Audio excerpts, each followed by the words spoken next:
Ngayon nga mga kumari kong kokak ay gagawa kami ng ice candy. Milo flavor nga ang naisip namin gawin mga kumari kong kokak. Ito kasing mga ito ay mga tira-tira sa tindahan ni Mother Dragon. Sayang naman kasi kung may expired lang kaya ginamit na lang namin. Milo condensed milk at evaporated milk nga lang ang ginamit namin dito mga kumari kong kokak. Tansya-tansyahan nga lang ang ginagawa naming pagtimpla dito. Bahala na nga mamaya kung mga kumari kong kokak kung ano magiging lasa nito, kung sobrang tamis ba o sobrang tabang. Basta nga dito ay dagdag na lang kami ng dagdag kung ano sa tingin namin ay kulang. Ay bahala na talaga si Batman mga kumari kong kokak kung ano magiging lasa nito mamaya.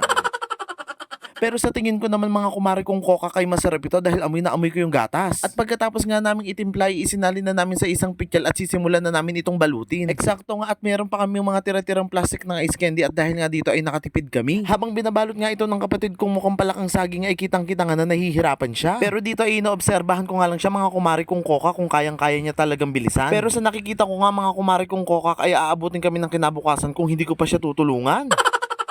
Kaya nga dali-dali ko na lang ibinaba yung camera mga kumari kong kokakat. Ako na lang yung tagasalin at siya na lang yung taga-buhol. Dito nga ay kitang-kita na namin ang progreso mga kumari kong kokak dahil sobrang bilis na namin. Pero habang tinitignan ko nga yung laman ng pitchel ay parang hindi siya nauubos kaya tinatamaan na rin ako ng pagkatamad.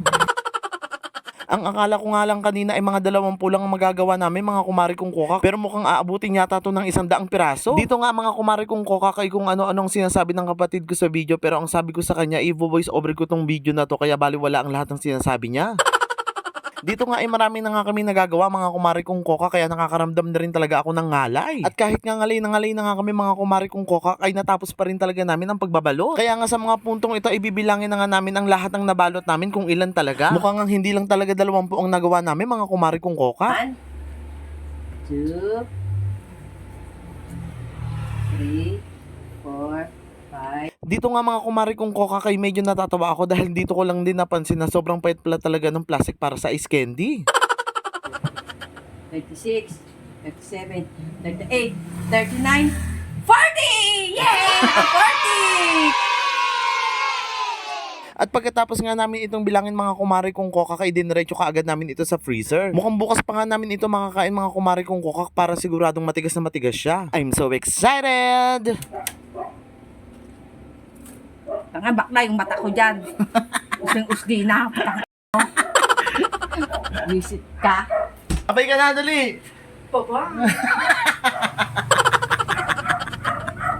At kinabukasan nga ay nagising ako ng alas 5 ng madaling araw mga kumari kong kokak para ako ang unang makatikim. Girl, ayaw mo talaga magpahuli. Bongga!